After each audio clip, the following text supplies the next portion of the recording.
তিনও বিষয়ে আমরা সংক্ষেপে কিছু কথা শুনবো আল্লাহ সুবহানাহু ওয়া তাআলা তৌফিক দান করলে। মুহররম মাস এটা সম্মানিত 4 মাসের একটা মাস। আল্লাহ সুবহানাহু ওয়া তাআলা কোরআনে কারীমের ভিতরে 4টি মাস সম্মানিত হওয়ার কথা বলেছেন। সূরা তাওবায় সেই 4টি মাসের সম্মান প্রসঙ্গে একাধিক আয়াতে আল্লাহ সুবহানাহু ওয়া তাআলা বিস্তারিত আলোচনা করেছেন। সেই সম্মানিত 4 মাস কোন কোন মাস সে ব্যাপারে আবু বাকরাতা রাদিয়াল্লাহু তাআলা আনহু বর্ণিত সহিহ বুখারীর হাদিসে আসছে, নবী সাল্লাল্লাহু আলাইহি ওয়াসাল্লাম বলেছেন সালাসুন মুতাওয়ালিয়াত, 3টি হলো ধারাবাহিক মাস, আর সেই 3টি হলো জিলকদ, জিলহজ এবং এই যে মুহররম মাস এটি। আর আরেকটি মাস হলো ওয়া রজব ও মুদর আল্লাযী বাইনা জুমাদা ওয়া শাবান, আরেকটা হলো রমজানের আগের মাসের আগের মাস রজব মাস, যেটা জুমাদা সানি এবং শাবানের মাঝামাঝি মাস, সেইটা হলো 4র্থ মাস।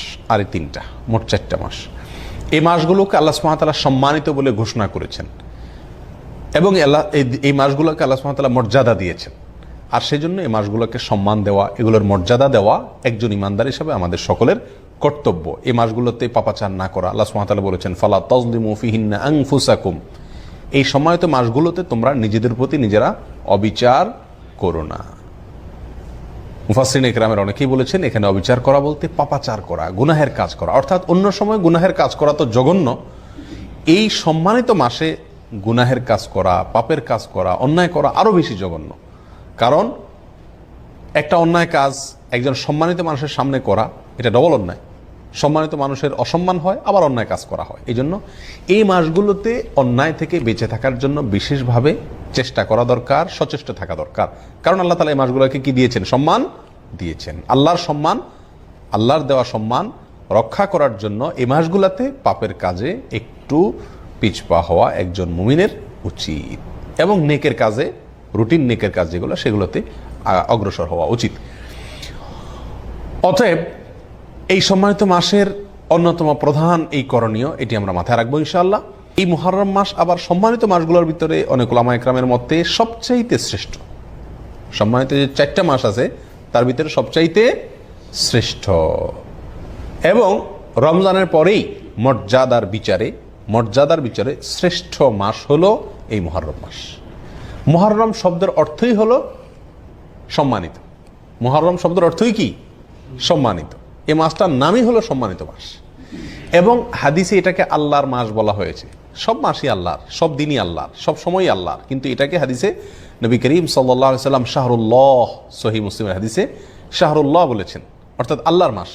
আল্লাহর দিকে সম্বন্ধ করে এই মাসটির মর্যাদা আরো বৃদ্ধি করা হয়েছে।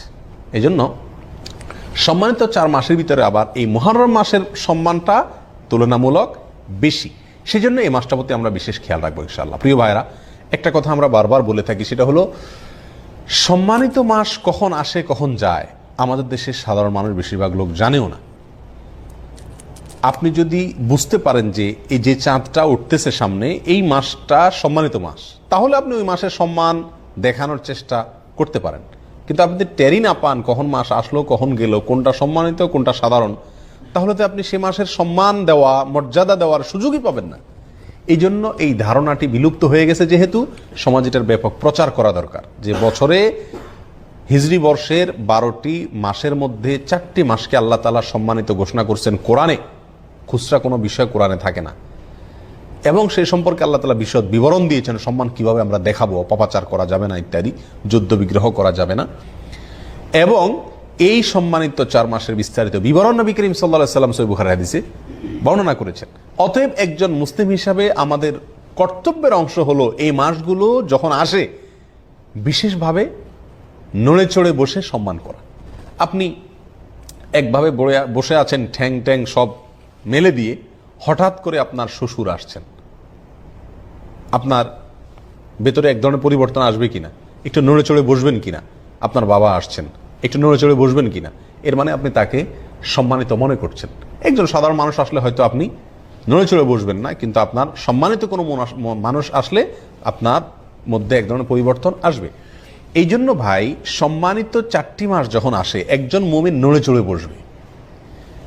সে যদি মুহররম মাস আর সফর মাস এই দুটার ভিতরে তার কোনো কি না থাকে, তার কর্ম, তার কথা, তার কাজ কাম ইত্যাদিতে যদি কোনো ব্যবধান না থাকে, তার মানে আল্লাহ যে মাসটাকে সম্মান দিলেন সেটাকে সে কেয়ার করল না, ঠিক না ভাই? ঠিক। আর বর্তমান সমাজের প্রায় সমস্ত লোক, ইল্লা আমার রাহিমা রব্বি, হাতে গোনা কিছু লোক ছাড়া প্রায় সকল লোক, আমরা সম্মানিত মাস আর সাধারণ মাসের ভিতরে আমাদের তেমন কোনো পার্থক্য নাই, দৈনন্দিন রুটিনের ভিতরে তেমন কোনো পরিবর্তন নাই। এই জন্য ভাইরা, দুইটা সম্মানিত মাস কিন্তু অলরেডি চলে গেছে, একটা জিলকদ, একটা জিলহজ। তো এই যে দুটি সম্মানিত মাস গেল, অন্য সব আমল আপনি বাদ দেন, এই 60 দিনের ভিতরে, এই 2 মাসের ভিতরে আপনার মাথায় কয়বার এই চিন্তাটা আসছে যে যে দিনটা যাচ্ছে, যে সময়টা যাচ্ছে, এটা আল্লাহ ঘোষিত সম্মানিত মাস? এই চিন্তাটা কয়বার আসছে? যারা নিয়মিত নামাজ রোজা করেন আলহামদুলিল্লাহ, তাদের ভিতরে আপনি খবর নিয়ে দেখেন, আপনি নিজেরটা নিজে চিন্তা করেন। এই জিলহজ মাস গেল, এই মাসে কোরবানির কথা বারবার মনে পড়ছে, কোরবানি করছেন, ভালো কথা, কিন্তু এই মাসটা সম্মানিত মাস, কোরবানির আগে পরের দিনগুলোও মর্যাদাপূর্ণ দিন। এই কথাটা অন্তত মাথায় আসছে, মর্যাদা, এটা মাথা আসলেও তো এটার প্রতি বিশেষ সম্মান মন থেকে তৈরি হয়, ঠিক না ভাই? ঠিক। সেটাই বা আমাদের কতবার হয়েছে? এর উত্তরে আমার মনে হয় বেশিরভাগ লোক বলবেন যে একবারও হয়নি। কি বলেন, আপনাদের কয়জনের মনে পড়ছে যে এটা সম্মানিত মাস? বলেন। একজন পাওয়া গেছে। তো ভাইরা, সেই জন্য এই মাসটি সম্মানিত, এই মাসটি মর্যাদাপূর্ণ, এই ধারণাটি সমাজে ব্যাপকভাবে প্রচার করা দরকার। সামনের যে মাসটি আসছে সেটি এই সম্মানিত মাসের সিরিয়াল বাই 3টি মাসের শেষ মাস, আবার সেটা হলো মর্যাদার দিক থেকে সবচেয়ে সম্মানিত। বিধায় এই জিনিসগুলো আমরা কি রাখবো? ইনশাআল্লাহ মাথায় রাখবো।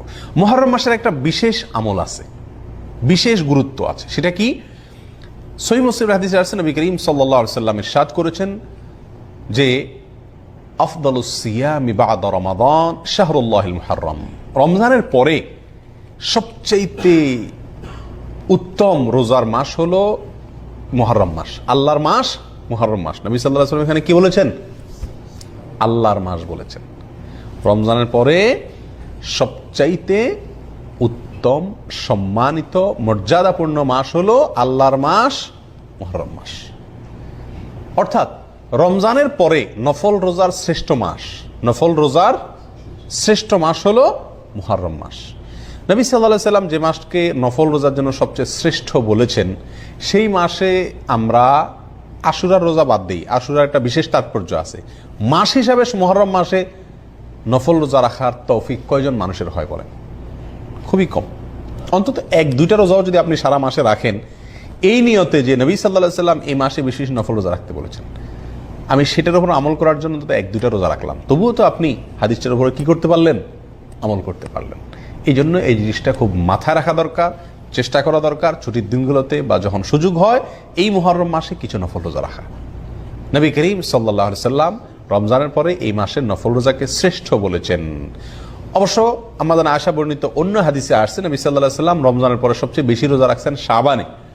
তো উলামায়ে কেরাম বলেন, এই মাসে যদি রোজা রাখা সবচেয়ে শ্রেষ্ঠ হয়, তাহলে শাবানে তিনি বেশি কেন রাখলেন? এর উত্তর হলো যে এই মাসের শ্রেষ্ঠত্ব এবং এই মাসে রোজা রাখা যে উত্তম, এই কথা আল্লাহর পক্ষ থেকে যখন ওহী আসছে, তার আগেই, তারপরে নবী সাল্লাল্লাহু আলাইহি ওয়াসাল্লাম আর এই মাসে রোজা রাখার সুযোগ পান নাই। এটা শেষ মুহূর্তে আসছে জীবনে, তার আগে তিনি ইন্তেকাল করেছেন। তারপরে তার মানে শাবান হলো তৃতীয় শ্রেষ্ঠ নফল রোজার জন্য। রমজান ফার্স্ট, সেকেন্ড হলো মুহররম, এরপরে 3 নম্বর অবস্থান হলো কোন মাসের? শাবান মাসের। তো শাবান মাসে নবী সাল্লাল্লাহু আলাইহি ওয়াসাল্লাম বেশি বেশি নফল রোজা রাখছেন, কারণ তিনি সেটা আমলের সুযোগ পাইছেন। আর মুহররমেরটা তিনি বলছেন কিন্তু নিজে করার সুযোগ পান নাই, তার আগে ইন্তেকাল করেছেন। তাহলে আমরা তার এই নির্দেশনা অনুযায়ী মুহররম মাসে বেশি বেশি নফল রোজা রাখার চেষ্টা করবো ইনশাআল্লাহ। ঠিক আছে তো ভাই? এটা গেল মুহররম মাসের করণীয় প্রসঙ্গে। এই মাসে এই একটি মাত্র মূল করণীয়, বিশেষ সম্মানিত মাস হিসাবে যা যা তা তো আছেই, মুহররম মাস হিসাবে